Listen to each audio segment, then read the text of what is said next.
everyone's like, it was a disco festival. Everyone's covered in disco. We're covered in fucking mud. Because it was pissing it down as well. We had to walk across this field to get even out of the festival. There was no taxis. Everything that could have gone wrong went wrong. And then we got picked up by these like 2 blacked-out Mercedes-Benz minivans, and I was like, "Oh, we have made." Yeah. And then at the end they were like, "Yeah, you need to pay." I'll tell Kyle we're going up like 5 hours early so we can look around these towns and go for beers. And Kyle's like, "No, we're just spending money being there." Like, I know, mate. Don't turn up too early. I remember when we first started out, my mum going like, "Are you sure you want to do this project with your best mate? Going into business with your best mate, you might end in tears." I was like, just can't see that happening. Like, I booked to do Lotus Land at S Paradise. God, yeah. Wow. And then that got cancelled. And I remember just being so gutted.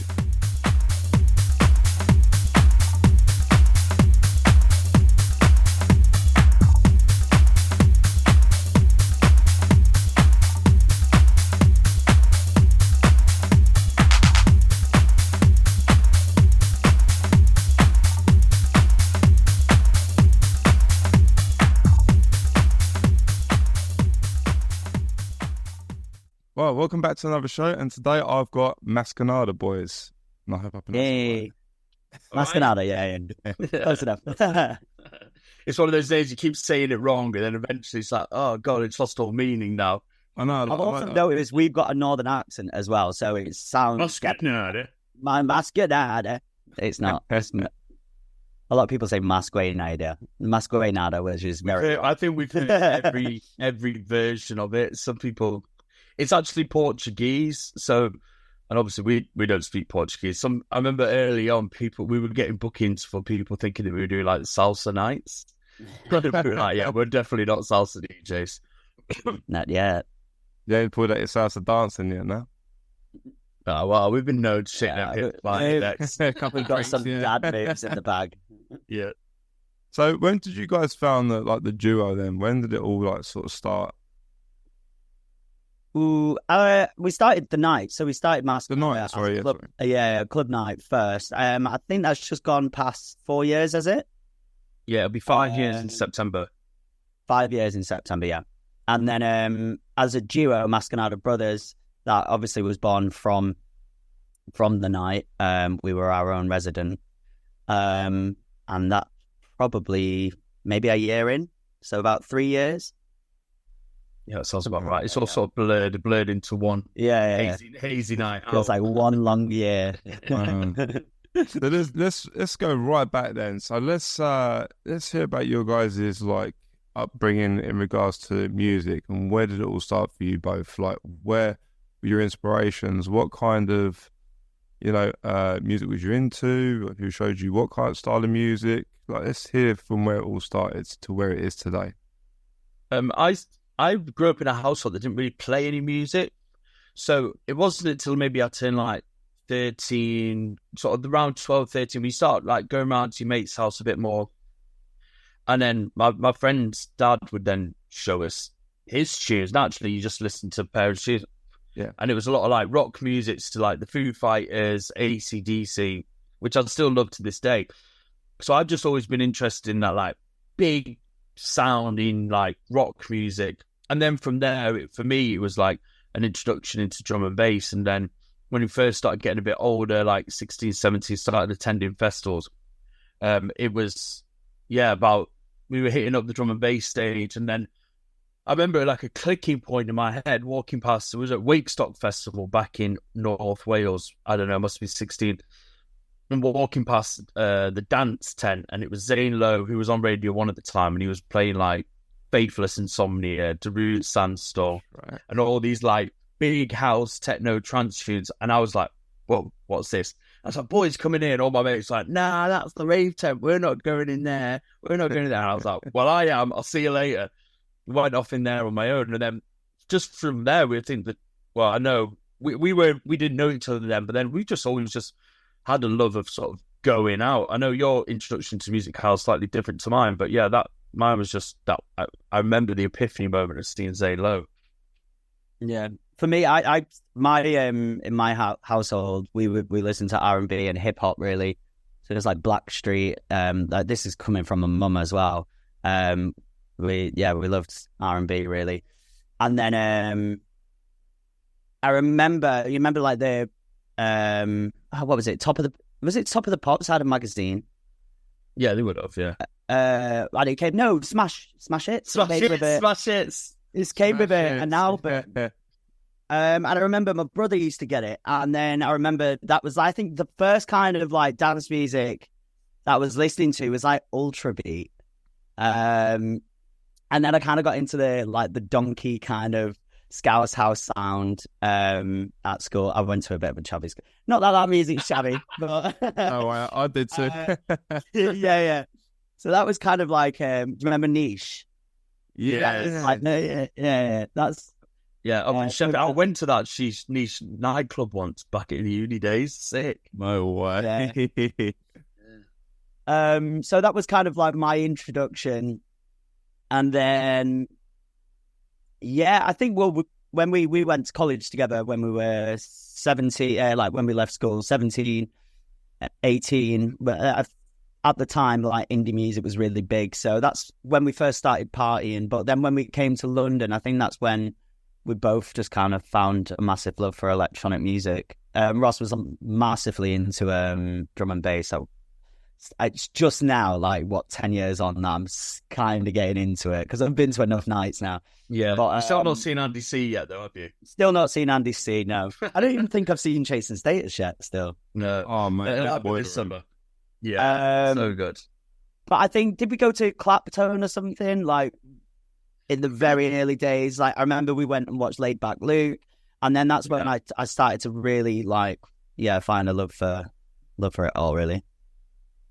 Nice, very nice. So how did it? Obviously, you moved down to here then. So what made you get into the DJing side of it then? Like let's hear about that. Like getting equipment, we didn't have to pay for another DJ for our night. Yeah, no, I was always DJing at house parties. We used to have a nightclub in our basement that we built. It was called Barry's Basement. And I had like a little Hercules controller. I probably even bought it from like Argos. 20 quid, 2 channels, and you couldn't even put headphones into it. And then we used it so much that when you went from one like track A to track B, you had to like blow in it to make it like... I don't know, the fader had broken, so you had to blow it. I was like, you learn how to DJ on that, you can DJ on anything. And then from there, I was just messing around, really. And then I was running a bar in Shoreditch, and we couldn't afford a DJ each night. I managed to convince the bar to, like, spend all that money to buy, like, CDJ 2000. Thinking back, I also worked at that bar. Thinking back, it's wild. The amount he spent on that was so unneeded, wasn't it? Yeah, and he bought brand new as well. He bought them brand new so they could have the warranty with it. I was like, yeah, you've got to do that, mate. Yeah, definitely buy them brand new. Brand new Nexus setup. And so, every night when it would start, like, I was the manager, so Semi was doing what I wanted, really, but I would just sneak off and go and DJ. I would DJ for like 6 hours at a time. And that's when I sort of really got into it. Then the Masconada events built up, and I said, come on, Kyle, jump on me. We were messing around. And I was like, Kyle, jump on with me. I'm on it the first night, we do it, and then you backed out. Oh, God. I backed out for a good few of them, I think. I was just like terrified. I did DJ lessons. I did I think you did them as well, probably a bit before that.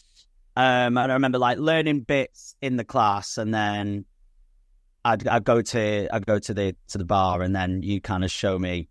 I remember it was just like, no, you were like, no, everything that they've taught you is wrong. Don't do it like this. Me know. So that's done one. Yeah. So then when we started Masconada, I missed the first few events. I didn't play. Ross just played it on his own, and then after a while, I was like, I'll go and I'll give it a go. That was awful. We hadn't even formed Masconada Brothers then. We were just we were DJing as like Brems and Northern Line or Ross and Kyle. And then as it like progressed further, we started doing more together. We're like, oh, we need a name. And then our resident DJ, Tommy Tickle, was like, just call yourself the Masconada Brothers, because you already got the Menendez Brothers, the Martinez Brothers, the Mambo Brothers. So it's like the M and then Brothers.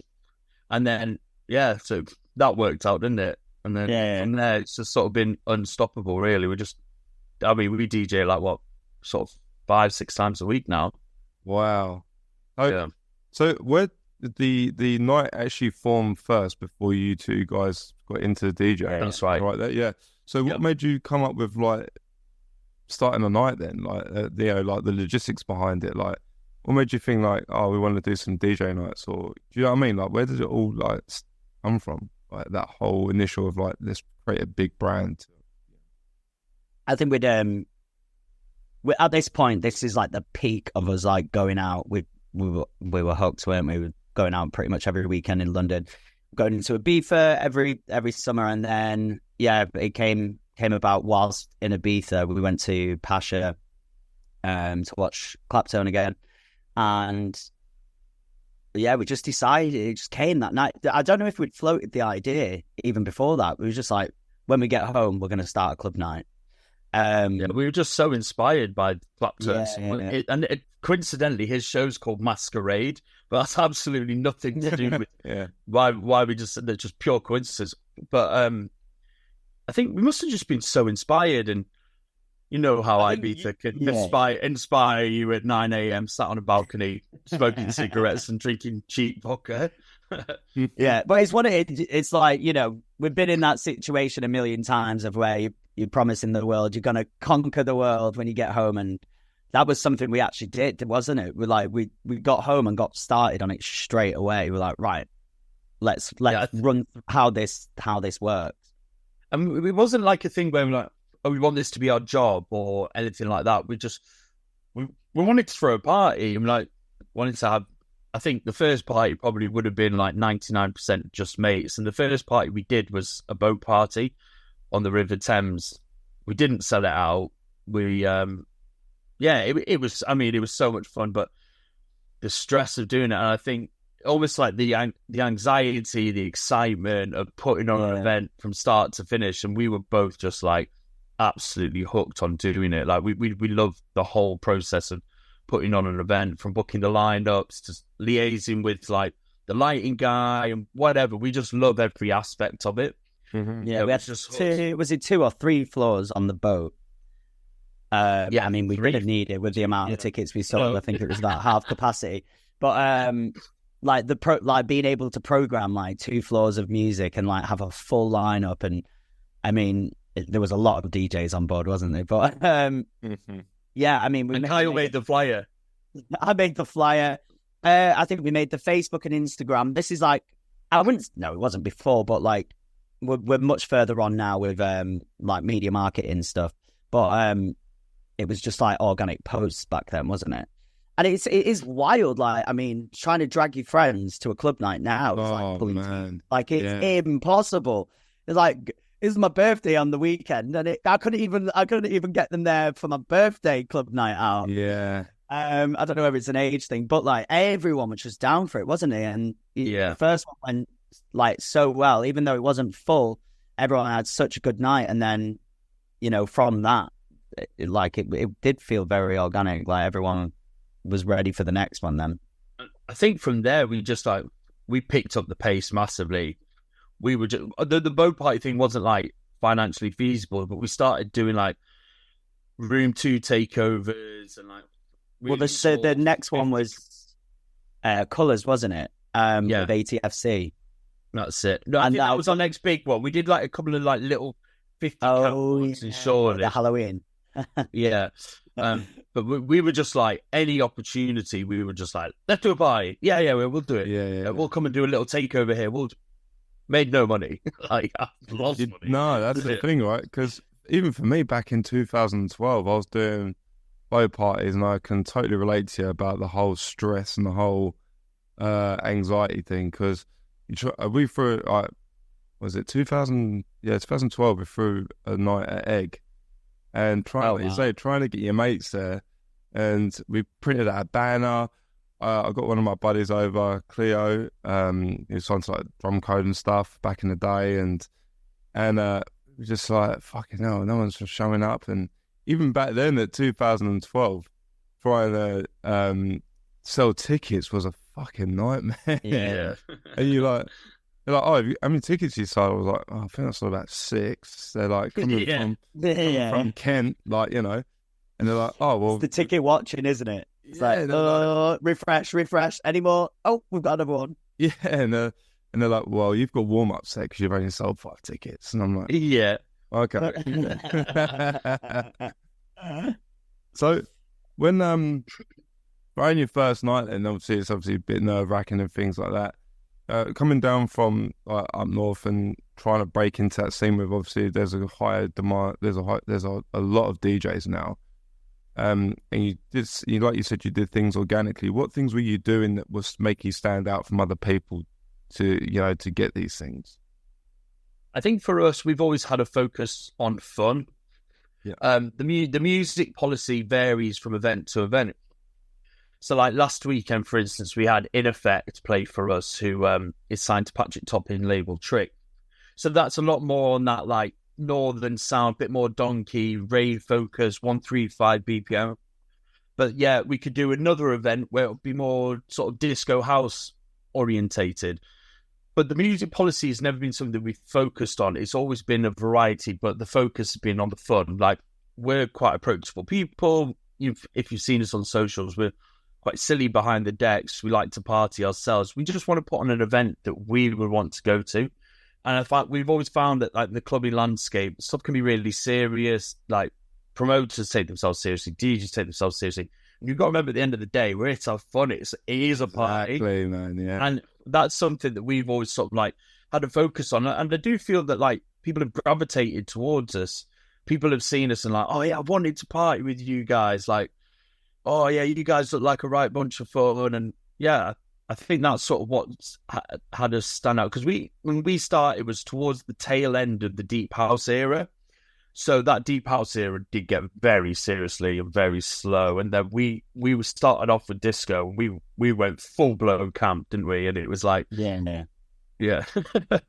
That was just sort of like a yin to the yang of what was sort of trending in London at the time. Mm-hmm. Oh, that's a good thing, yeah, because I was part of that Deep House era, I'd say, back then. And like you say, disco and everything was really picking up, you know, and especially in the summer, like the parties back, you know, were really, really good. Like, it was some of the best parties I've ever been to over the, you know, because I moved here in 2017. So yeah, from, I'll say 2009, I was up to 2017, I was kind of, like you say, you know, that Deep House era to the disco, and it kind of the beginning of the tech house boom sort of thing. Yeah. You know? Like, yeah, it's kind of, it's I was lucky enough to see like that transition, so I understand what you say when you know, from that part. Yeah. When you say like people, you know, coming to your parties and enjoying the fun and things like that, and how did you like organize getting like your sets and all the venues and stuff like that? Like, how did you break into everything? So I'm trying to paint a story here. So, you know, like everyone, you've come down, you've you know. So we've been living in London. We've lived in London now for 15 years. So we'd lived here for a lot longer before we even started the party scene, started DJing, and we were punters. But our initial sets came at the time when we formed Mascanada Brothers. I was working as the manager of the Cause nightclub, which was up in Tottenham. And we were just booking ourselves to DJ at the Cause. And then from there, we met quite a lot of people just through working in a working nightclub. Like, every week was new promoters, every week was new DJs. And I would, as the manager, would be one of the people, my job to look after these promoters and DJs. So whether I'm having a beer with them, grabbing 5 minutes with them here and there. And I always just made sure to get an email address or to get a phone number, whether that was somebody I would call in and ask for a set, whatever, straight away, would not necessarily, but we've always been quite good at keeping a little black book, haven't we, Kyle, of just... Yeah. People. I think your time at the Cause, like, we built a community, and it was like, at the time, they would introduce just as DJs or like promoters, but like so many of them we're really good friends still with now, but we were all kind of coming up together. So we'd book them, they'd book us. And it did start like that, didn't it? It was a lot of that. Like no one was getting paid, but it was it meant that we were getting on lineups, and it was visibility for us, really. And then Ross, I think, I don't know how we came across Chris up in Birmingham. I would say, I'd say that was kind of a turning point for us, because 100%. Up until then we were playing a lot of small cap underground kind of venues, and he put us on our first kind of classic music events, they're called. Yeah, classic music events, big like festival style disco events. But he put us on with like Fat Tony and Joe Negro and like that for us, like, you know, I mean, we're at the bottom of course of the lineup, but to have all those names above us, we played when like we had to start playing and they hadn't even opened the gates yet. We were wondering like, why is there no one in here? The bar was open, but they hadn't even opened the bar. Yeah. I remember like it was like the last track, like about 10 people came in. We're like, no, but it was that like we've done a gig out of London, and then they proper looked after us. There was a summer where we played for them like across the UK again, just purely as the warm up act. But it was that was definitely a turning point. I think that was like the first time people started talking. I think like, oh wow, look at look who they're playing against. It's that kind of put us on the map without sounding. Yeah, that's good, man. Because it's really refreshing to hear you guys say that you built them connections organically, and that's why I wanted to cover this, because a lot of people just send a message on Instagram and they're like, you know, oh, can I play? But you guys actually done it organically through meeting people, and that's really good to hear for people that want to get into it. You know, go out, you know, meet people and socialize still. And it's good to hear that it's still happening that way. You guys did it organically that way as well and grew that way. Yeah, I think it has to be a mix of both, though. Like, you know, you still have to you can't just rely on the people you know, because you know you're only going to be capped of how far you can, you know, take it. But it has to be a complete mix. I think, you know, get out. We do still send the emails and send the text messages like that. 100% we still do that, but I would say that most of our work comes from people that we meet in a smoking area or in a green room, or we'll look if we've got a night off or if we finish early, we'll see what else is going on. Oh yeah, let's go there. That'll be fun. You never know who you're going to meet. And like, we're punters at the end of the day. We'd be going clubbing if we weren't DJing anyway. Yeah. So get yourself to the parties. Yeah, that's where you meet people. And like I touched on before, I think especially at the beginning, it was a lot of like, oh, I'll book you, and then we'll book you back. Yeah. And then you constantly just sort of DJ. Gig swapping all the time. Loads of gig swapping. I mean, we still even do that now. Like that definitely still happens now. Yeah, we were actually just before this conversation talking about a festival that we're programming, and we were like, oh, well, he's giving us 2 gigs, so we need to make sure that we sort him a gig. Like, that happens. And I presume it still happens right at the top level as well. Yeah, I think, like I say, I think it's great. And, you know, like you say, it has to be mixed, but, you know, the collaboration with other brands and other DJs is still, the fact that you guys did it like that is really, I think, really refreshing still in today's age, where a lot of people do rely just on social media to get stuff and things like that. And showing that side of it, of rave and dance and things like that, it still needs that human aspect of and it's good that you guys still do that, and you've grew like that. That's a really good, I think that's a really good thing. I think social media is the best tool for you, though. Like, sure. You can go and speak to people, but as long as your Instagram is on point and you don't have to be posting a million times a week, but as long as you're active on there and that you've got some sort of presence, especially starting out, that you've got some sort of presence. We live in an age of social media with all these incredible tools to promote yourself and whatever. Use it. Yeah, you've got to utilize it. It's crazy, isn't it? It's because we turn up to gigs now and people go oh, Masquerade, or think they know you, and then you have the conversation of have we met? And then they go, actually, no, I've just seen you use social media, because it's we do it a lot. But it is important. Like, it's crazy. It just was when we started it. It wasn't.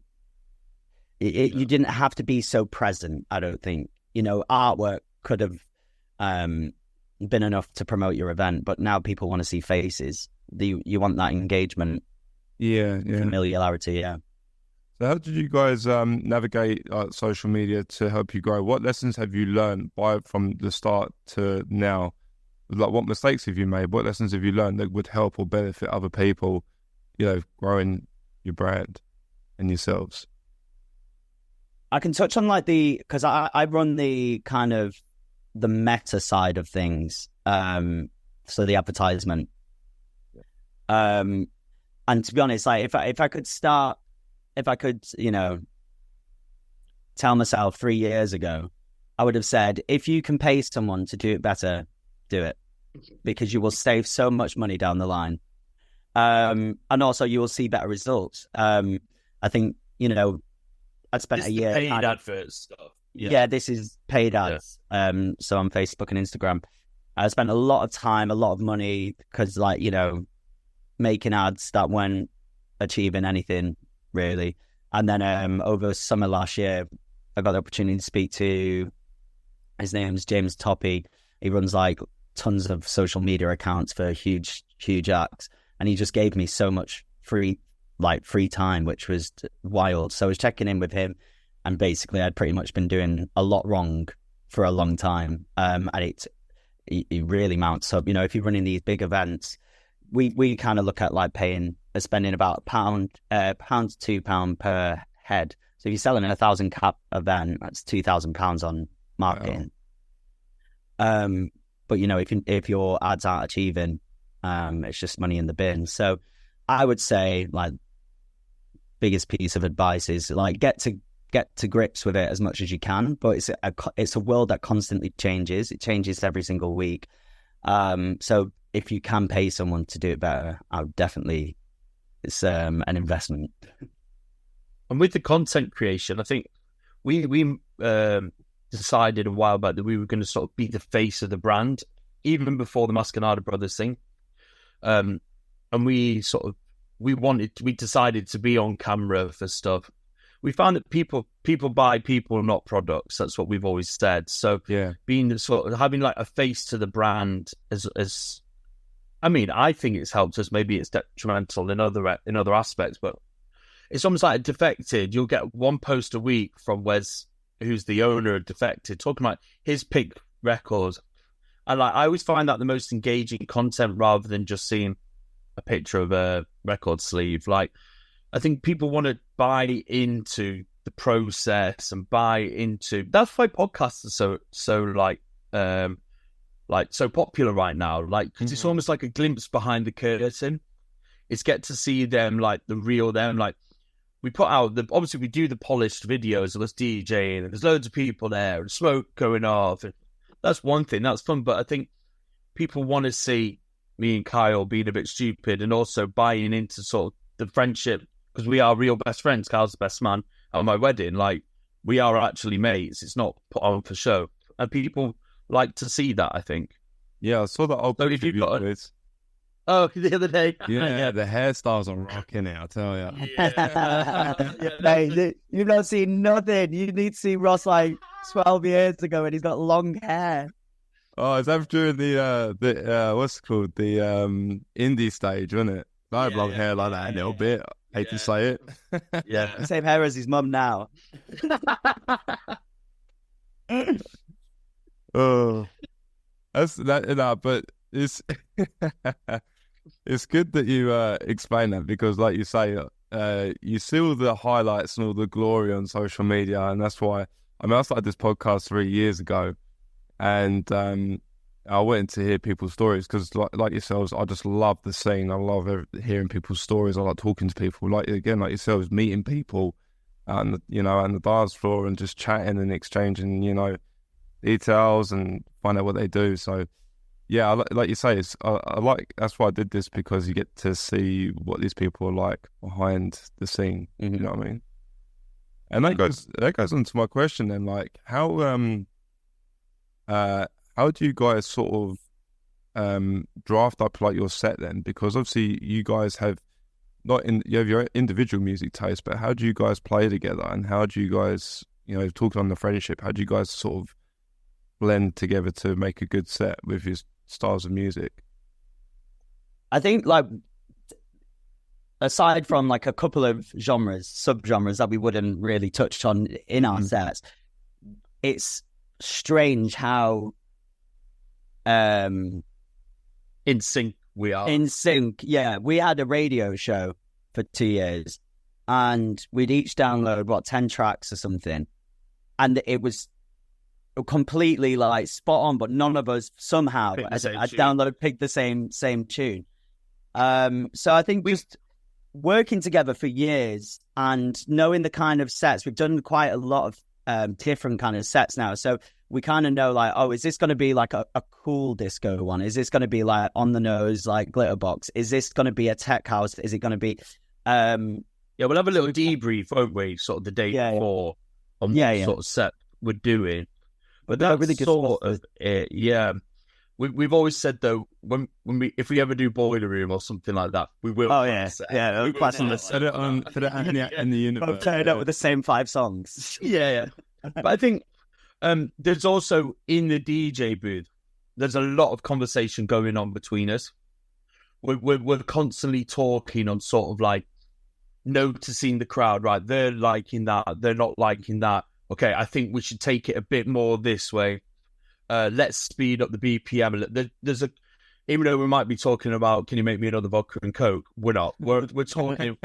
There's a constant feedback on each other's tunes and where we want to see the set progressing. And obviously with these bigger shows, we're the warm up act, and we know where we need to be, where the set needs to finish in terms for that the headliner to come on next. But yeah, there's a constant sort of feedback. Yeah. But I'm still want Kyle to let me play drum and bass, but it doesn't happen. I mean, you kind of closed on a little bit of drum and bass. Yeah, I did it the other night. I did close. It was what they called. Because I've never had a duo on before, so this is why I want to know like how the chemistry. Because obviously you guys mentioned obviously you've been friends for a long time and best mans at weddings and stuff, and that's kind of like how does that sort of bond draft up a DJ set. You're not a back to back, you're an actual like collective, like the duo. So that's why I kind of asked the question, like, because other people might want to become what you guys do, like, as a duo. I would recommend it. I would just getting to share the experience with someone. It's quite weird to think that I'd have to go to, I don't know, Hull on my own for a night and meet a load of strangers that I don't know. At least I've got my mate with me to share that experience with. And then on the other side, when we get to do Glasgow and get to do Ibiza, I'm there with my best mate and we're sharing in this together. It's honestly, it's made, except I'm just giving 50% of everything I earn, which is... yeah. That is definitely the downside. But I forget with solo artists. I mean, we're lucky, like, we spend a lot of time with like DJs who know each other. Like, imagine doing Glastonbury. I mean, it's pretty much probably all the DJs doing Glastonbury and doing it on your own. Like, it's mad. Like, we've done all those gigs like up north where, like in a whole like you mentioned, we stayed overnight and stuff. But doing all that on your own and like kind of you get there early in the day, like we make a bloody day of it. We'd shop around town, go for a few beers, have dinner. I'm the worst for it. I'll tell Kyle we're going up like 5 hours early so we can look around these towns and go for beers. And Kyle's like, no, we're just spending money being there. Like, I'm like, mate, don't turn up too early.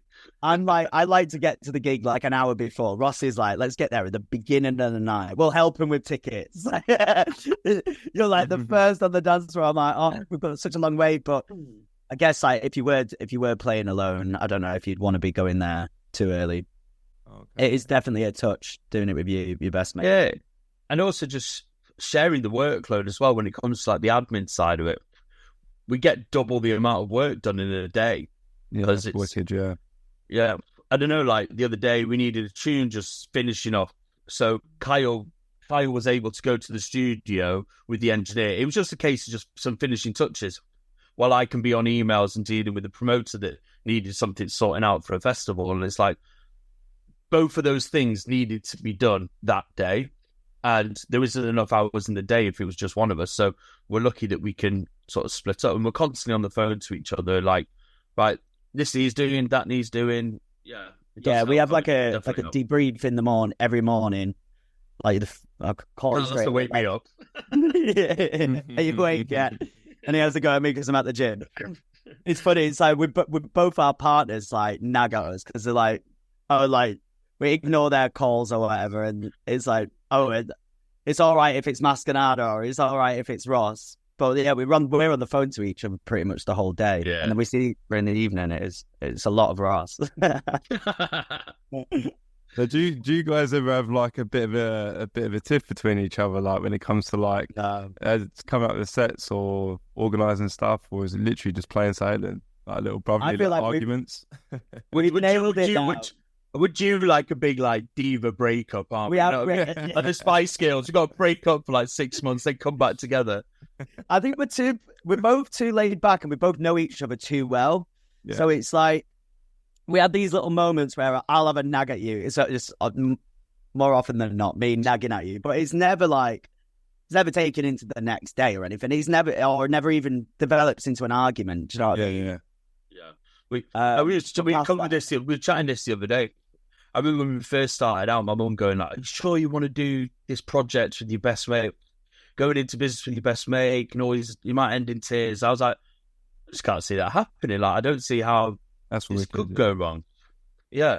I mean, look, we disagree on stuff, but it's never like a fallout.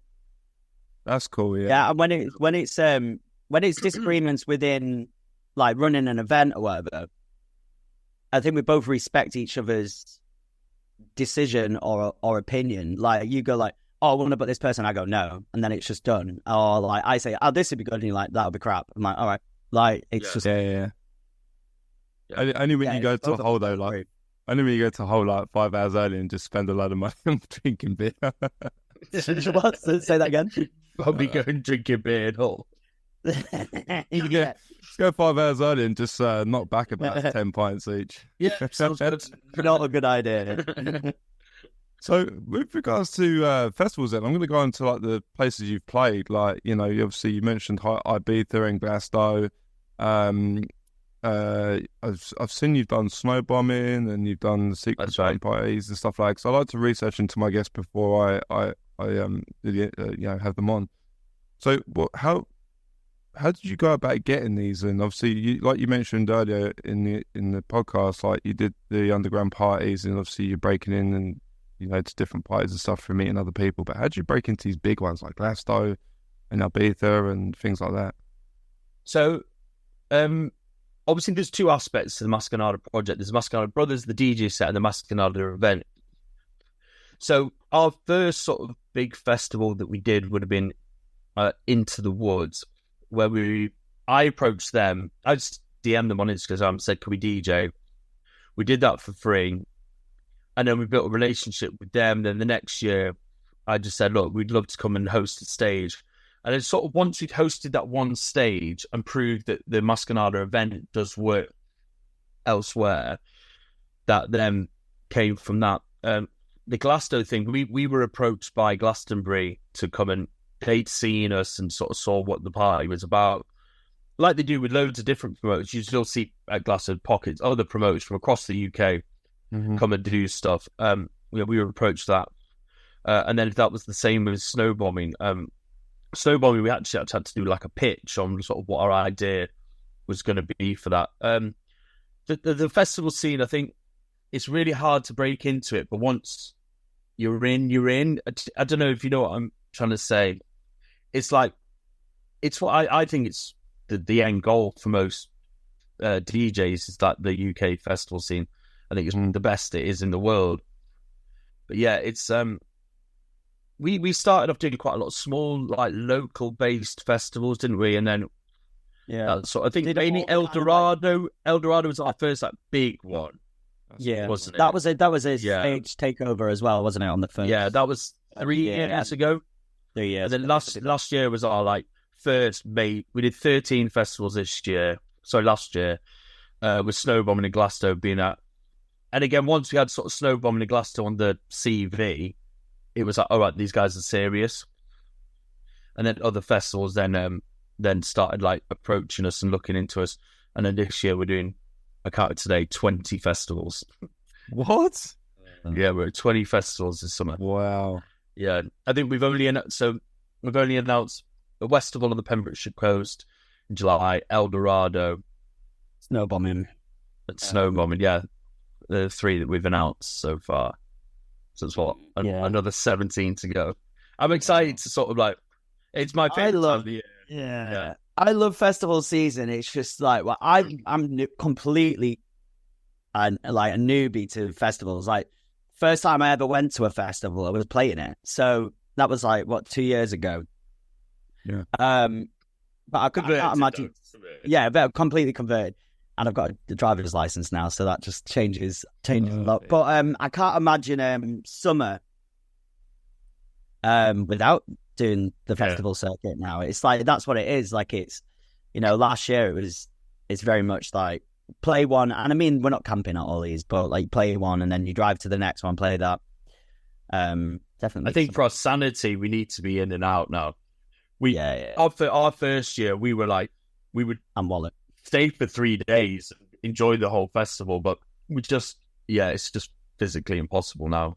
We would burn out, I think. So, how did you go about getting into Ibiza then? Because that's a big one as well. Because you play high in Ibiza, am I right there? Yeah. Was that that was last year. Yeah. We got booked to do Lotus Land at Es Paradis. Oh, yeah. Wow. And then that got cancelled, and I remember just being so gutted. That was we went out of so content, gutted. didn't we? yeah, we went out of film content for. And then I was Scott past them the other day. I bring myself to watch them, and we were so excited. and then, our debut was High. Again, so High take on variety promoters to run that toilet room. We sent them a pitch. We told them what we were about, who we were, and what we wanted to do, and what our idea was with that takeover. And we didn't hear anything for ages. We're like, nah, not going to happen. And I think it was probably like 3 weeks before they were like, okay, greenlit, you're going ahead. You're running Route 3 for David Guetta. Like, what? All right, sweet, let's do it. Cancel all plans. Yeah, and then we went out. Yeah, it was the most amazing trip. Like that was probably like, probably one of my favorite days of my life, to be honest. Like, and we managed somehow. So many people came out to support us, didn't they? Yeah, a load of mates actually came to that. And we went to Cafe Mambo for dinner before, and then we got picked up by these like 2 blacked out Mercedes-Benz minivans, and I was like, boom, we have made. Yeah. And then at the end they were like, yeah, you need to pay. We had to pay for it. I thought we were getting picked up, escorted. You have to use a taxi. Everyone at Mambo thought these guys are like, yeah. So that was last June, and then another one. We played Pikes. That was our second one, and that also was like, we're playing Pikes next week, wasn't it? Yeah, we've been sort of going to Pikes for a couple of years and knowing that it was our sort of favourite spot on the island. Those who don't know, it's sort of like they don't do any listings anywhere. It's over 25s to get in. It's sort of like the celeb hangout, if you want. We got offered to play in the main room there, and then we've been invited back for a residency there, playing once a month now over this season coming up. So we just made friends with the people who booked us. Yeah, and we've become really good mates. The team at Pikes, and we're so grateful to sort of like be this early on in our career and have a monthly residency out in Ibiza. Is just amazing.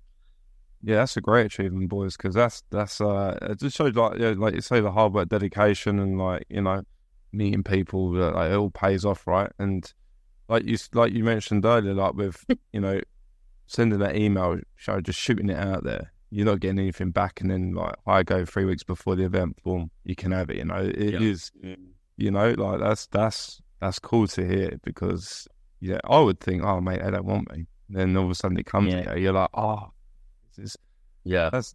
I think don't ask, you don't get. Yeah, exactly.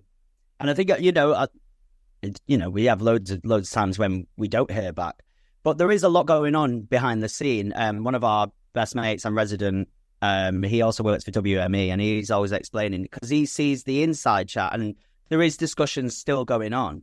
So, if you don't hear back, don't necessarily draw a line under it. There's chats still going on right up until the event, until it's confirmed. So sometimes it is quite nice to hear, like, oh no, well, you're not written off just yet. You're a possibility still. Yeah, be ready. Yeah, I mean, we were ready to drop anything for high, weren't we? Oh god, suitcases just waiting by the back door, just like, all right, okay, let's go now. Yeah. Sorry, the wedding's gonna have to wait. We also had one. I remember there was another opportunity, and I saw a mate of a mate doing an event out there, and I lied, and I said that me and Kyle were already in Ibiza. We're like, yeah, mate, we're here. We can DJ this weekend. That one never came through in the end. So we're lucky. We were ready to go. I was like, Kyle, we might be going to Ibiza this evening. If it comes through, we're going. That's cool, man. I want to also ask you, like, you've played obviously like a lot of these amazing events, and you've played some great areas. Like, what's been like I like to ask these questions. What kind of, like, if this is the right word, what kind of hiccups or what kind of things have gone wrong? Like when you're playing, a deck could go wrong.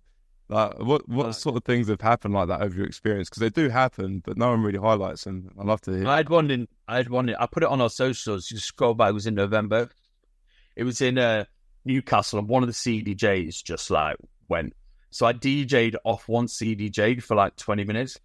You just add loads of, so before we play a track, that add loads of echo, and then in the time where the tune's like echoing out, scrolling for the next tune and playing the next one. Oh wow! That was like, luckily I wasn't drinking that night, so I was like bang on focus. That's what springs to mind, I think, for like the biggest hiccup that we've had. We've had DJs but DJs not turning up before. We've had There's never an issue, is it? Because everyone's so desperate to play longer or jump on again, like you're going back on. Oh no, for me, the one that stands out, it's not necessarily an error. It's definitely not an error.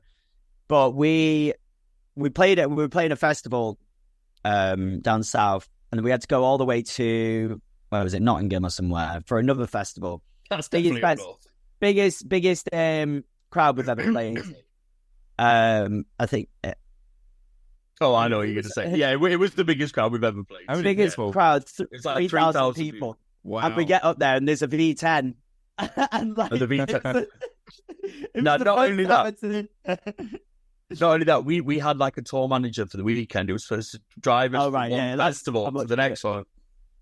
And he'd got so like munted the night before, he hadn't gone to bed. We've woken up. Right, come on, mate, you're driving us to this next festival. He hadn't been to bed, and he was like, I am illegal to drive. Like, I cannot drive you. And we were in Wales. We had to get to Nottingham. And I was like, Kyle, we're cancelling. Kyle was like, no, we've never cancelled a gig. We're doing it. And I was hungover. And we were like, and we did it. We walked an hour out the festival. It was like 3 trains, a plane, an automobile. You know what I mean? That journey could have been made into a film. We got awful.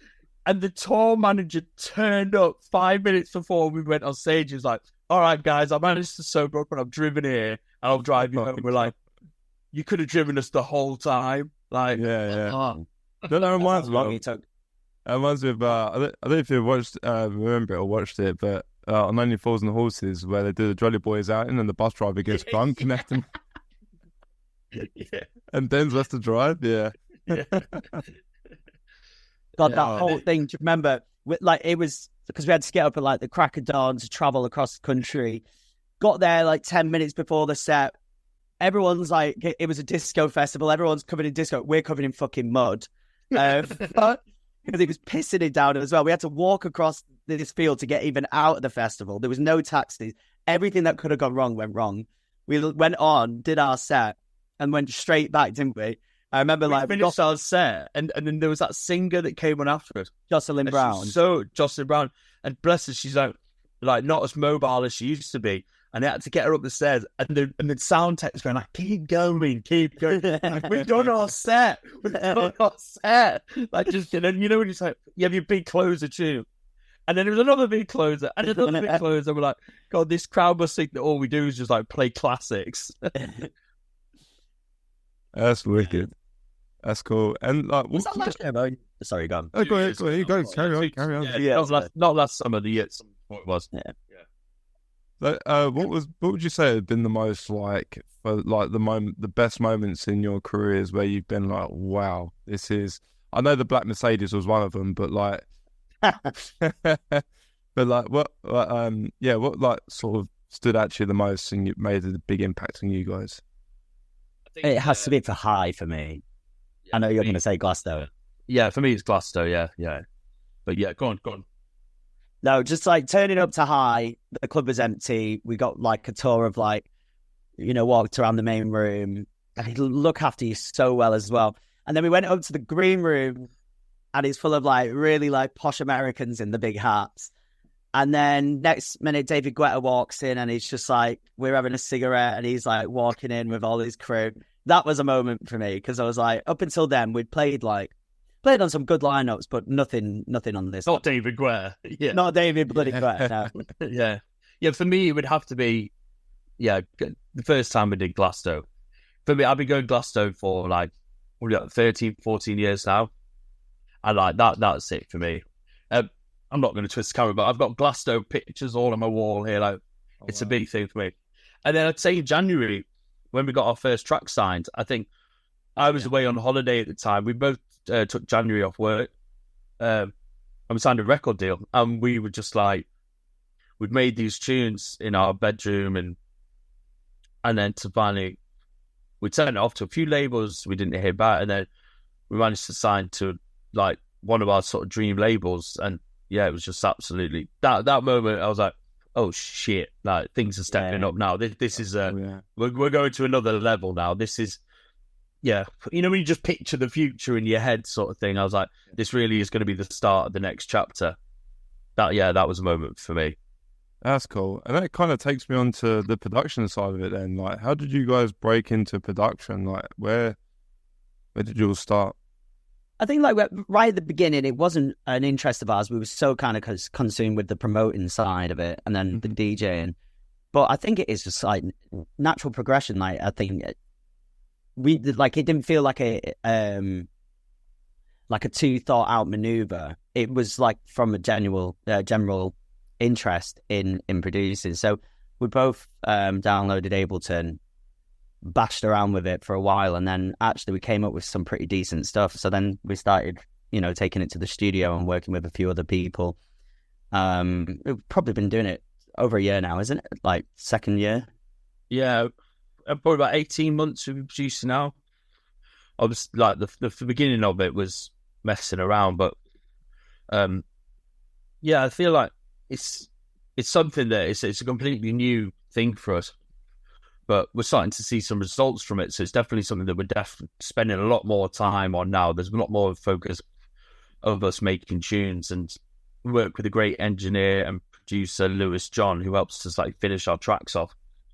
And then support from management to sort of, we're signed with Bronco management. And sort of, it's good to hear the feedback from him. Then obviously being able to because we DJ every weekend, to play these tunes out in the club and go, oh, that doesn't work. Or that vocal needs turning up a bit, or that breakdown's too long, or what it is. That's sort of instant feedback, which is a really nice. Creating something that, you love. Like, I think because our taste in music is quite vast. We like it funky and groovy, but also quite hard hitting sometimes. So sometimes, not being able to source the tracks. I'm not saying we make the perfect tracks, but you make the music that you enjoy. Mm-hmm. So I think that is like the most special part of it, for sure. So you guys were quite self-taught then with Ableton, and you kind of just sort of picked it up? I think a lot of like YouTube videos and YouTube. Yeah. It's sort of, again, like we have all these things at your fingertips for free. They're all there to be used. Yeah, definitely a lot of YouTube. And then you get into the studio with like a professional producer who helps to finish the track. So, oh, right. Yeah, yeah. And then a lot of learning from him as well. And yeah, which we're really grateful for everything Lewis has done with us on sort of the Mascanada Brothers production stuff. But, and just from listening to so much tunes, I mean, a lot of times, I know my writing process, I'll try and find like a reference track. Mm-hmm. Oh, right, what's that bass line doing? How does that bass line move from A to B? Or, all right, yeah, maybe they're bringing the drums out just before the drop rather than like a big build. Having like a reference track that you want, not that you're copying, but, you can take similar aspects from. I think that definitely helps me when I'm sort of like starting off a new tune. Yeah. Okay, yeah. And how like, does it go with you two? Do you do like, one of you's do like the bass line and then one of you does something when you're at home, and then you kind of meet together, or is it always just meet in the studio, make a track? And like, how do you guys come up with your ideas to make like your music? Actually, we work separately. We're separately. Yeah, so Kyle will start a tune and I'll finish it, or I'll start a tune and Kyle will finish it. Neither of us have like full blown home studios. Like, I'm in my bedroom. Kyle would have to be sat on my bed, so there's not really a thing there. So one of us will make a tune, and then we'll all meet in this like we'll rent a studio with Lewis, our co-producer and engineer, and then we'll finish it off together. But yeah, it's a lot of like, you like doing it at random times of the day as well, Kyle. So I don't think I can work to your work schedule. I like to start like at 8 a.m. sometimes. Make a track. That's cool, man, because again, I've never interviewed a duo before, and I don't know how that chemistry works with making a track. And the fact that you highlighted that you guys do it in your bedroom is good, because a lot of people think you need all this expensive gear and you need all this stuff to make a track, and you don't really. You can do it on your phone, one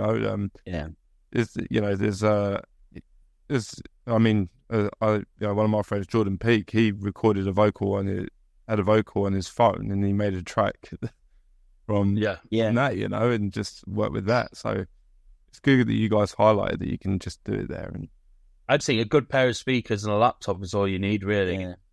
I'm not saying that like we do definitely go into a studio once the tune gets to a certain level, and then it needs that finishing professional touch up.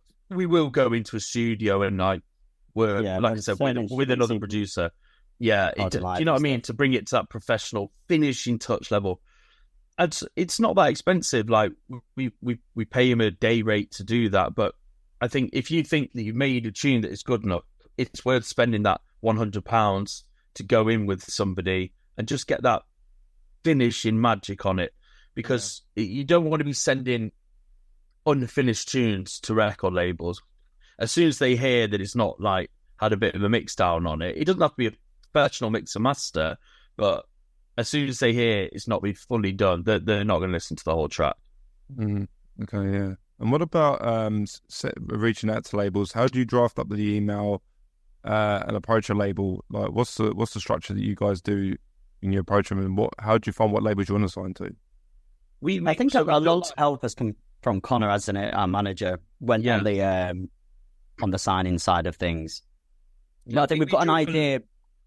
We drew up a list of labels that we thought it would sit on, and then we went to our manager, said, "What do you think?" And then we approached them, had some offers, and then at the end, he chose the one that he thought would be the best fit for us. That's how that went. But a lot of these labels, they have their emails on their Instagram, like it's all there for you to send off to.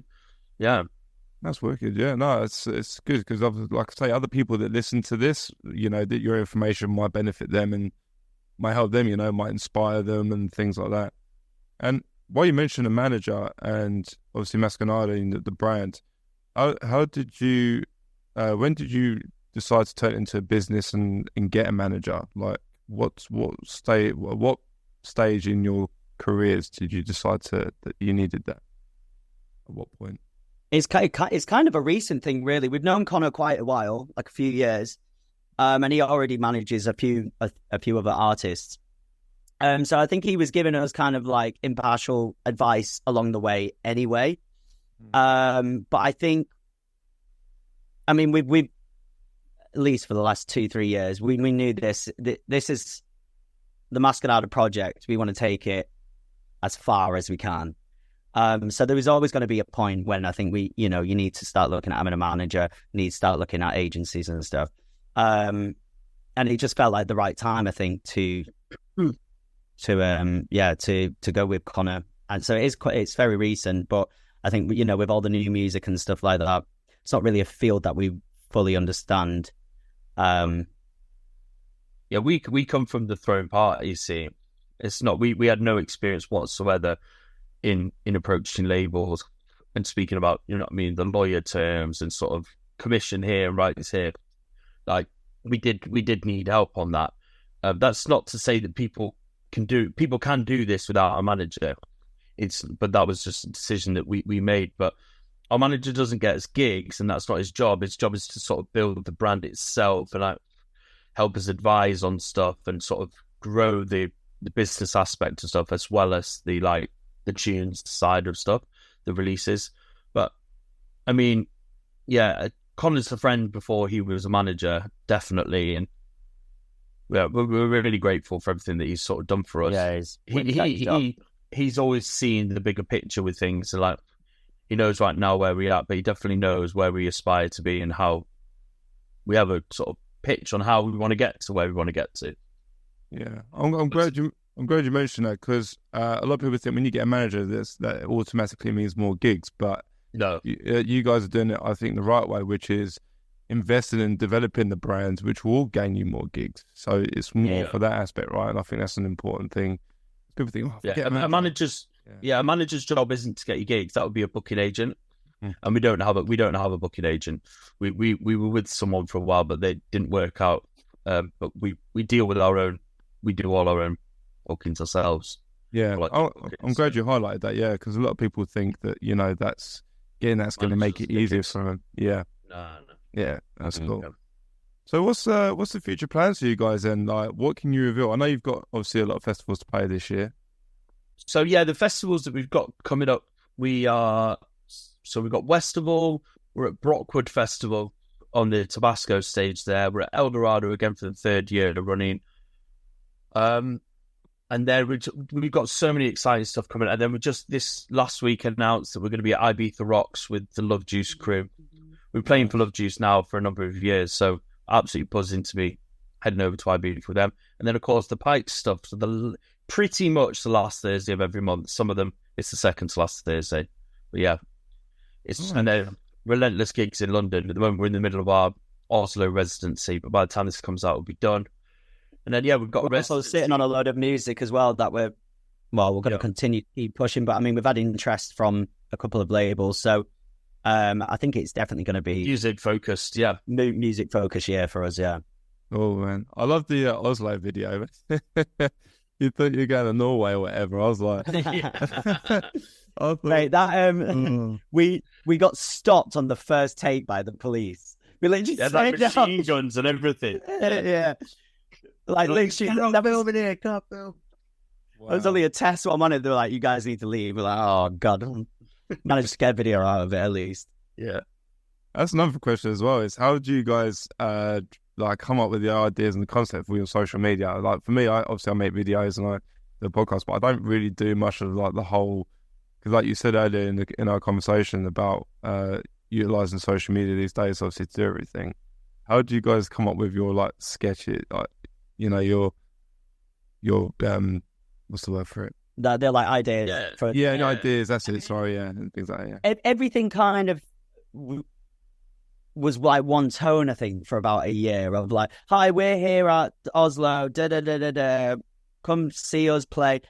And we just found like the engagement was just dropping, wasn't it? Because there's only so many times you can see those videos. So we thought, right, let's change it up a bit. We did a few videos that were kind of like TikTok style. So like you just kind of repeat what they're doing, but in your style. Mm-hmm. But I think we're really funny. Sometimes,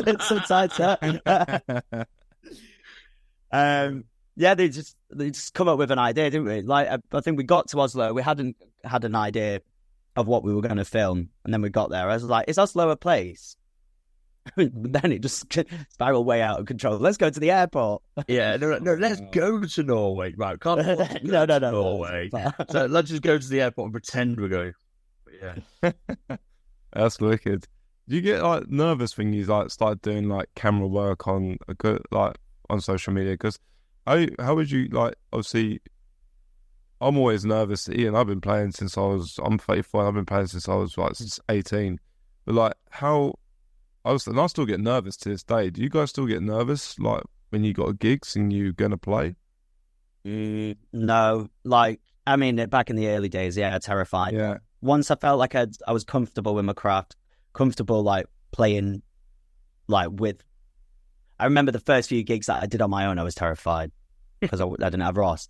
But no, like I don't think even like huge crowds now, or like when it doesn't mean I don't care. I'm more excited to play. Do you know what I mean? Rather than I don't think we do get nervous anymore. And the filming thing, like we never get nervous to camera really because we were actors before this. So yeah, we both trained as actors and worked as actors. So sort of performing to crowds has just been something that we've always just done. Yeah, it doesn't really faze us that much. Like you've got to remember that the crowd wants you to succeed. The crowd doesn't want you to mess it up.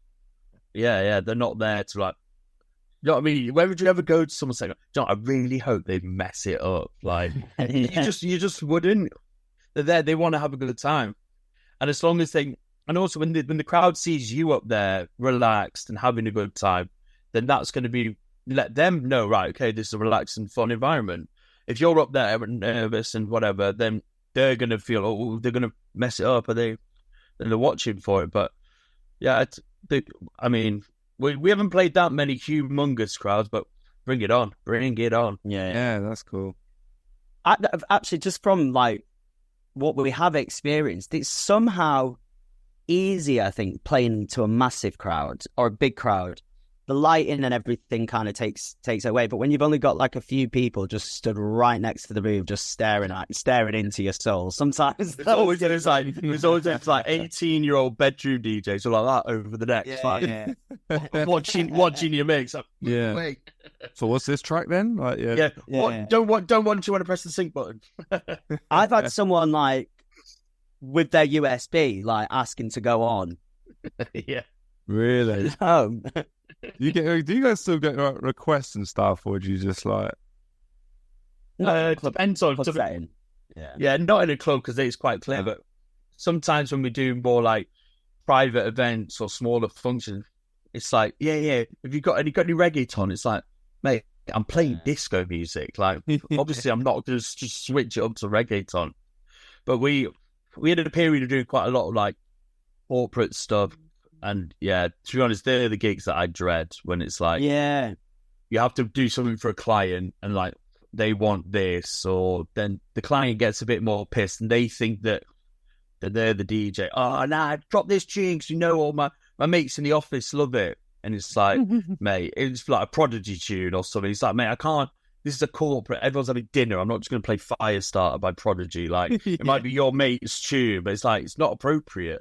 Yeah, that is the only time I actually get nervous, when I feel like I'm not prepared for the set. And that comes from when it's a crowd who, so I'm not saying they're not musically intelligent, but it's a breeze when you go in and it's like, right, I'm playing disco to disco fans. What could go wrong?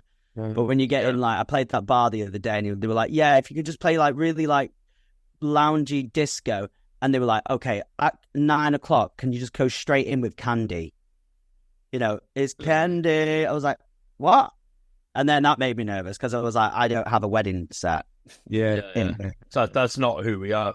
But I think we're lucky that we're getting to a point that we're having to do like sort of less and less of those sort of gigs. But we DJ'd sort of pubs and restaurants. That's our bread and butter for the last like 4 or 5 years. That's sometimes not we'll play. Brothers, but... Yeah, not as Muscanara Brothers. But I'm saying that's how we started out, like playing those gigs. Yeah, and having to do 6-hour sets in restaurants. I mean, we did that for years before sort of our project sort of took off. It's a good way to learn how to DJ, definitely. But yeah, we don't really do that. Don't really do that anymore. Which, yeah, I mean, we don't really have. Yeah, it's just a journey, isn't it? Like, and again, like you say, then saying that and sharing that you guys did the bar work and it's a good experience, because again, people think they see this whole thing online where they're going to be playing these big sets, and they don't see all the hard work that's been done previously. So like the fact that you guys mentioned that is really like inspiring and good for other people that want to get into it. So yeah, and I think I see some videos, I seen some videos the other day, and it was like, I can't remember who. It was someone like Martin Garrix or Don Diablo, that sort of it. Yeah. And then it was like posted a picture of them playing in their local pub, and it was like, look, even those sort of DJs started off playing in the Weatherspoons or whatever, and have gone on to being Tomorrowland headliners. Like, it is definitely a place to hone your craft, and also learning how to. Those sort of pubs always have rubbish decks, so it's learning how to play online. Do you remember the one that we used to do about 4 years ago, and the decks weren't linked, so you had to bring 2 USBs. Yeah. Oh god. Yeah. Honestly, it's like I still play every now and then at a bar, and like none of the cue buttons work. It's just such a nightmare. Over it, and sticky bars and It's like everything's worn. It's just awful, but you've got to do it. Yeah, exactly. It's character building. Exactly, yeah. I just quickly want to brush up this as well. You guys both said you were actors before. Like, what kind of acting did you do? I mean, I'm kind of intrigued. Take a guess. Don't know. It's not Hollywood. Yeah, because I've been in a commercial. Musicals. Oh yeah, because I've been in an Argos commercial. Oh, really? Yeah, I was one of the Yetis when they did the Yeti one. How did you get that? Well, I play ice hockey, right? All right. And I played at Gillingham in Kent, and these guys come down. They were like, we just had a game actually, and they came down and they were like, the owner, or the manager of the ice arena, he was like, hey, these people are here. They want to find people for their video. One of my friends, Basky, he was like, oh, it's probably just for some sort of shitty YouTube video. And I was just I like to sit back and just observe. And I was like, no, I'll do it, right? So the guy goes, here's a lunchbox. He's like, slide along the ice and pick it up. Well, I fucking slid into the boards and smashed into it and stuff. I thought, I hope this is really worth it.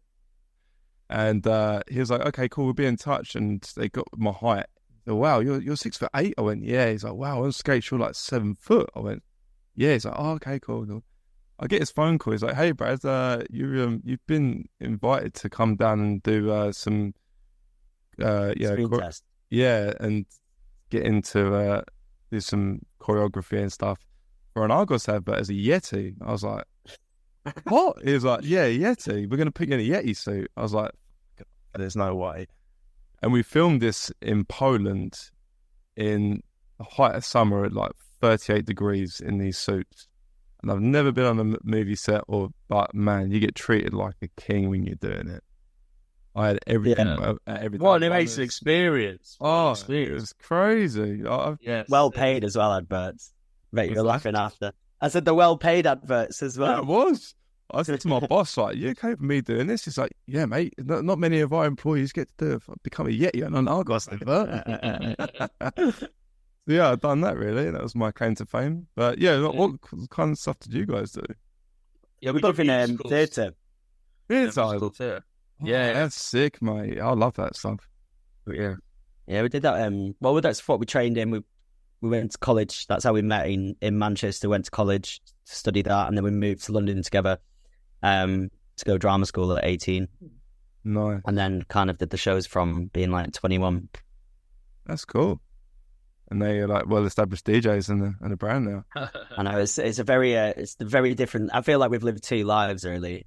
Yeah. Like every now and then, like it'll pop up. I'm like, Jesus Christ, as if we used to do that like 8 shows a week. And I mean, it was amazing fun, and you got to see different parts of the world and whatnot on tour. But definitely choose this life over that one. Oh, so you definitely travel around the world doing it, and Yeah, well, And- I went around Asia. I went to Tel Aviv, and then I did like loads of UK tours. So I've seen.